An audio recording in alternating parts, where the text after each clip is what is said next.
পূর্ব নির্ধারিত সূচি অনুযায়ী বালি ব্রিজ ও বালিহল স্টেশনে চলছে মেরামতির কাজ।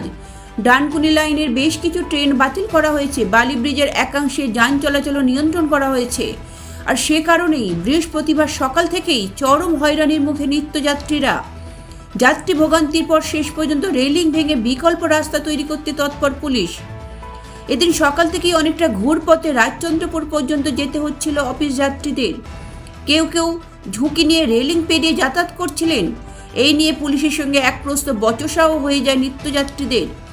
এরপরই শুরু হয়েছে বালিহল স্টেশনের পাশের কংক্রিটের পাঁচিল ভেঙে বিকল্প রাস্তা তৈরির কাজ। আপাতত গ্যাস কাটার এনে ভাঙা হচ্ছে রেলিং। ব্যুরো রিপোর্ট, লটারি সংবাদ।